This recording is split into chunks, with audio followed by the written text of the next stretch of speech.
Hi friends, welcome to Vennela sweet home. అందరూ ఎలా ఉన్నారండి? వేసవి కాలంలో మన శరీరం చాలా వేడి చేస్తుంది కదండి. అలాంటప్పుడు మనం త్వరగా వేడి తగ్గించుకోవాలంటే ఈ సగ్గుబియ్యం లడ్డు తినాలండి. వెంటనే వేడి తగ్గిపోతుందండి. సగ్గుబియ్యం లడ్డు తిన్నారంటే చాలా హెల్త్ కూడా చాలా మంచిదండి. జస్ట్ 10 నిమిషాలు ఈజీగా ప్రిపేర్ చేయొచ్చు ఈ లడ్డుని. అలాగే పిల్లలు కూడా చాలా ఎంజాయ్ చేస్తూ తింటారండి. అంత బాగుంటుంది. నేను చెప్పే కొన్ని చిట్కాలు ఫాలో అయ్యారంటే మీరు కూడా ఈజీగా ప్రిపేర్ చేయగలుగుతారు. కాబట్టి వీడియో ఎక్కడ కానీ స్కిప్ చేయకుండా చూడండి లాస్ట్ వరకు.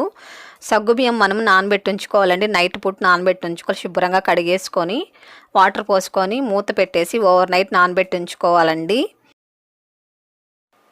నేను ఈ కప్పుతో సగ్గుబియ్యం తీసుకున్నానండి. కప్పుకు సమంగా తీసుకున్నాను సగ్గుబియ్యము.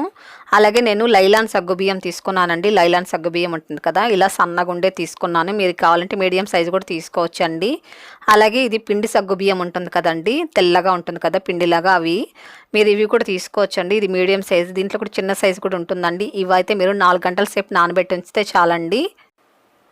లైలాన్ సగ్గుబియ్యం అయితే మీరు ఓవర్ నైట్ నానబెట్టాలి. అదే పిండి సగ్గుబియ్యం అయితే 4 గంటల సేపు నానబెడితే సరిపోతుందండి. ఇప్పుడు స్టవ్ వెలిగించుకొని ఒక ప్యాన్ పెట్టుకొని ఇందులో 2 టేబుల్ స్పూన్లు నెయ్యి వేసుకోవాలి. నెయ్యి కాస్త వేడెక్కిన తర్వాత ఇందులో సగ్గుబియ్యం వేసుకోవాలండి.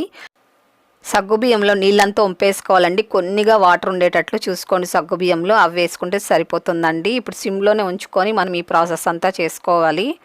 మీడియంలో పెట్టారనుకోండి త్వరగా నీళ్ళు అనేది ఇంకిపోతుందండి. అప్పుడు సగ్గుబియ్యం అనేది ఉడకదు అస్సలు. కాబట్టి మీరు సిమ్లో ఉంచుకొని అప్పుడప్పుడు కొద్దిగా వాటర్ చల్లుకుంటూ మీరు ఉడికించుకోవాలండి. నెయ్యిలోనే ఇలా ఫ్రై చేస్తూ ఉడికించుకోవాలి.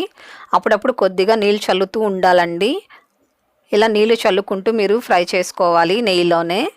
ఎక్కువ వాటర్ పోయకూడదండి. కొద్దిగా ఇలా చల్లుకుంటూ మనము దీన్ని బాగా ఉడికించుకోవాలి. ఇది ఉడికించుకోవడానికి ఒక 5 నిమిషాలు పడుతుందండి. కాబట్టి ఇలా కలుపుతూ మనం కొద్దిగా వాటర్ చల్లుకుంటూ దీన్ని ఉడికించుకోవాలి. ఎక్కువ వాటర్ పోయకూడదండి, గుర్తుంచుకోండి. కొద్దిగా వాటర్ చల్లుకుంటూ మనము ఇలా కలుపుతూ ఉన్నామనుకోండి చక్కగా ఉడికిపోతుందండి సగ్గుబియ్యం అంతా కూడా. చూడండి బాగా ఇలా దగ్గరకు వస్తుంది, బాగా ఉడికిందండి. ఇలా మనం నీళ్ళు చల్లుకుంటూ ఉన్నామనుకోండి మెత్తగా వస్తుందండి. చూసారు ఎంత సాఫ్ట్గా ఉందో. నోట్లో వేసుకుంటే వెన్నలా కరిగిపోవాలండి, అంత బాగా ఉడికించుకోవాలి.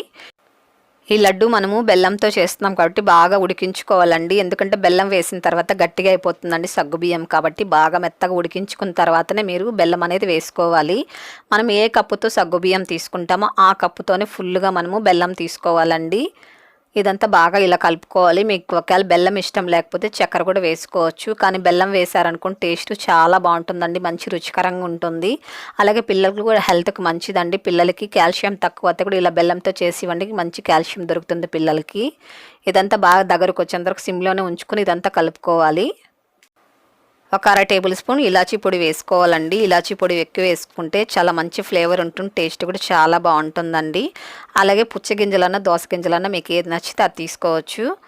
అలాగే బాదం కూడా నేను ఇలా సన్న కట్ చేసి తీసుకుంటున్నానండి. మీరు కావాలంటే నెయ్యిలో కూడా వేయించి తీసుకోవచ్చండి. జీడిపప్పు, బాదం అలాగే ద్రాక్ష కూడా వేసుకొని బాగా వేయించుకొని నేతిలో మీరు ఇలా కూడా వేసుకోవచ్చండి ఇందులో. ఇదంతా బాగా దగ్గరకు వచ్చేంతవరకు సిమ్లోనే ఉంచుకొని ఇదంతా బాగా ఇలా కలుపుతూ ఉండాలి. పిల్లలకి వీక్లీ వన్స్ అన్న మనం చేసి ఇవ్వాలండి. ఎందుకంటే పిల్లలు ఎక్కువ ఎండలు ఆడుతుంటారు కదండి. అలాంటప్పుడు ఇలా సగ్గుబియ్యంతో లడ్డు చేసి ఇవ్వండి, వాళ్ళు తింటారు. అలాగే శరీరం కూడా చాలా చల్లగా ఉంటుందండి వాళ్ళకి. చూడండి బాగా ఇలా దగ్గరకు వచ్చేసరికి ఇలా ఉడికించుకోవాలండి. చూడండి బాగా దగ్గరకు వచ్చింది కదా. ఇప్పుడు స్టవ్ ఆపుకొని దీన్ని పక్కన పెట్టుకోవాలండి. ఇలా కింద పెట్టుకొని కాస్త ఇలా చల్లారి పెట్టుకోవాలి. ఒక 3 నిమిషాలు వదిలేస్తే చాలండి, త్వరగానే చల్లగా అయిపోతుంది. ఇప్పుడు మనం లడ్డూలు చుట్టుకుందామండి. చూడండి జస్ట్ ఒక 2 నిమిషాలు పెట్టాను, బాగా చల్లగా అయిపోయింది. ఇప్పుడు మనకి ఏ సైజులో లడ్డూ కావాలో ఆ సైజులో ఇలా లడ్డూ చుట్టుకోవాలి. లడ్డూ చుట్టేటప్పుడు కాస్త గట్టిగా ప్రెస్ చేస్తూ చుట్టుకోవాలండి. చూడండి ఇలా రౌండ్ షేప్లో లడ్డూ చుట్టుకోవడమే అండి, చాలా సింపుల్ ప్రాసెస్. ఇది ఒక సర్వింగ్ ప్లేట్లోకి తీసేసుకుందామండి. చూసారు కదండి ఎంతో ఎమ్మీగా మనకు జస్ట్ 10 నిమిషాల ఈజీగా హెల్తీగా మనకు సగ్గుబియ్యం లడ్డు రెడీ అయిపోయిందండి. మీరు కూడా ఒకసారి ప్రిపేర్ చేసి అలాగొచ్చి నాకు తప్పకుండా కామెంట్ చేయండి. మీ ఫ్రెండ్స్కి వీడియోని షేర్ చేయండి, లైక్ చేయండి, తప్పకుండా సబ్స్క్రైబ్ చేసుకోండి.